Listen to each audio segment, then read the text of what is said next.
নমস্কার বন্ধুরা, online web সলিউশনের পক্ষ থেকে আরও একটি নূতন ভিডিওতে আপনাদের সকলকে স্বাগত জানিয়ে আজকের এই ভিডিওটি শুরু করছি।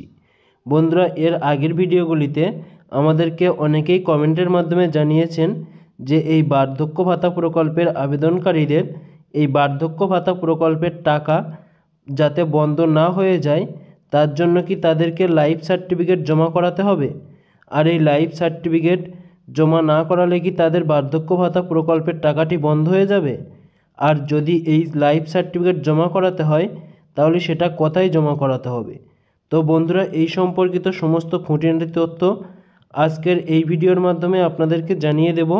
তাই বন্ধুরা, ভিডিওটি স্কিপ না করে শেষ পর্যন্ত দেখতে থাকুন। আর ভিডিওটি ভালো লাগলে অবশ্যই লাইক করতে ভুলবেন না, আর আপনার বন্ধুদেরকেও ভিডিওটি শেয়ার করে দেবেন।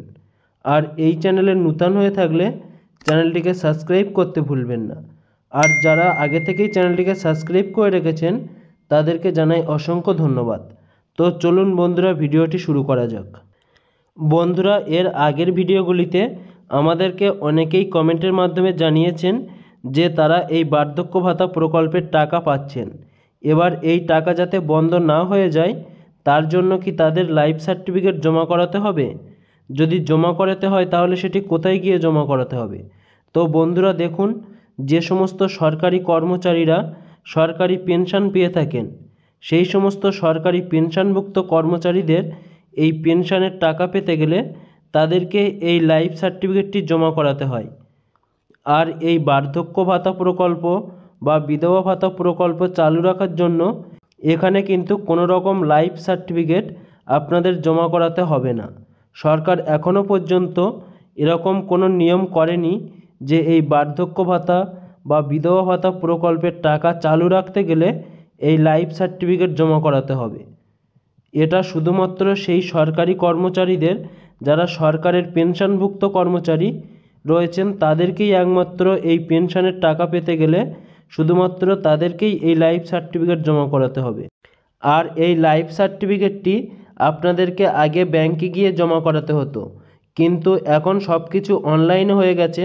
সেজন্য আপনি এই সরকারি পেনশনের ক্ষেত্রে এটি কিন্তু আপনি অনলাইনেই জমা করাতে পারবেন। আর এই বার্ধক্য ভাতা বা বিধবা ভাতা প্রকল্পের কিন্তু পেনশন চালু রাখার জন্য বা পেনশনের টাকা যাতে বন্ধ না হয়ে যায় তার জন্য কিন্তু কোনো রকম লাইফ সার্টিফিকেট আপনাদেরকে জমা করাতে হবে না। আর আপনি যদি জমা করাতেও চান আপনি অফলাইনে ব্যাংকে গিয়েও জমা করাতে পারবেন না, সেখানে গেলে আপনাদেরকে ফেরত পাঠিয়ে দেবে। আর এখানে অনলাইনে জমা করানোর জন্য সেরকম কোনো ওয়েবসাইটও এখনও বার হয়নি যে আপনি বার্ধক্য ভাতা বা বিধবা ভাতা প্রকল্পের জন্য অনলাইনে লাইফ সার্টিফিকেট জমা করাবেন। তো বন্ধুরা, বুঝতেই পারছেন যে এই বার্ধক্য ভাতা, বিধবা ভাতা বা প্রতিবন্ধী ভাতার টাকা চালু রাখার জন্য এখানে কিন্তু আপনাদেরকে কোনো লাইফ সার্টিফিকেট এখানে জমা করাতে হবে না। তো বন্ধুরা, আজকের আপডেট এটাই ছিল।